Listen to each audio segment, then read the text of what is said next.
storytelling. Here it goes.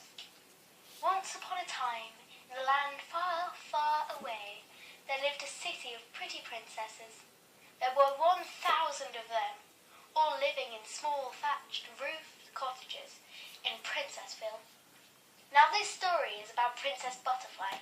Princess Butterfly lived a happy life in Princessville, playing in the park with her friends all day, and then in the chilly evenings she snuggled up cosily by the fire.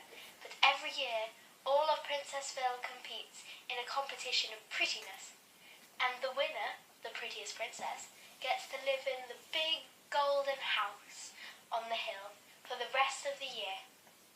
The winner of the competition last year, the year before that, and the year before that was Princess Daffodil.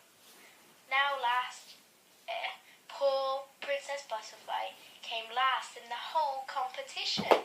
Wherever she went, she heard whispers of, "Look, it's the ugly pretty princess," or "Look, she's not pretty, that she's barely a pretty princess at all."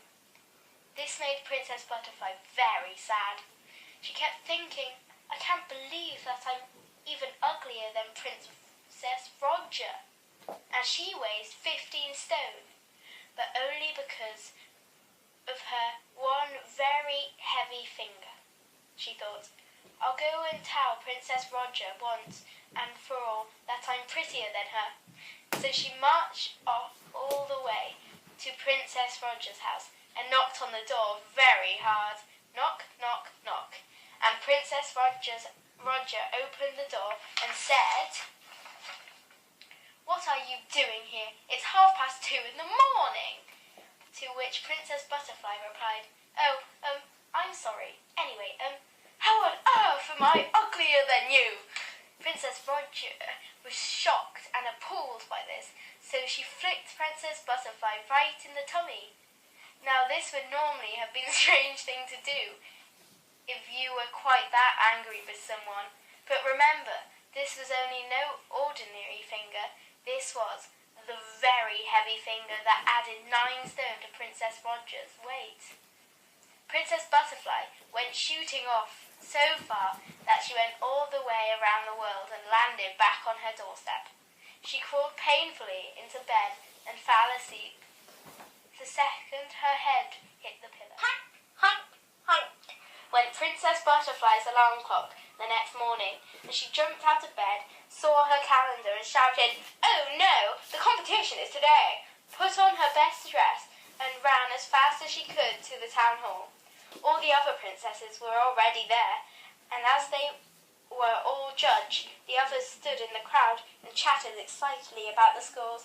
Princess Daffodil's scores were 98, 97 and 99, easily winning the competition again, until it was Princess Butterfly's turn to be judged. The whole hall went quiet as the judges wrote down their scores and slowly held them up. The first card said 98, the highest score Princess Butterfly had ever got. The crowd started booing because they didn't like it the ugliest of the pretty princesses had got a higher score than them. The next card said 96.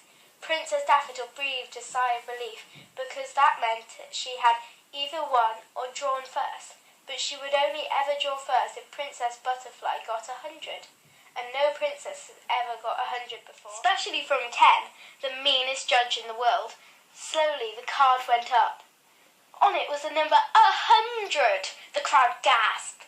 Last year's loser had broken a princess record and drawn first with Princess Daffodil. Princess Daffodil stood up and shouted, "It's not fair! I'm not sharing a house with Princess Butterfly. Her face would crack all my mirrors, and I have a lot of mirrors. Plus, she's way uglier than me." To Princess Butterfly replied, "If I am uglier than you, why do you have a beard?" The crowd gasped. Princess Daffodil wasn't even a princess. He was a prince. Princess Daffodil turned to Princess Butterfly and said, "How dare you reveal my secret, brother?" Slowly 999 princesses confessed that they were princes and vanished, leaving only one princess behind. The judges saw what was happening and flew in the helicopter that they brought with Princess Butterfly's bribe money, leaving only one princess on the island, sitting all alone on the golden house, the winner by default, trying hard not to flick anything, Princess Roger. The moral of the story was, don't put any eggs in any baskets.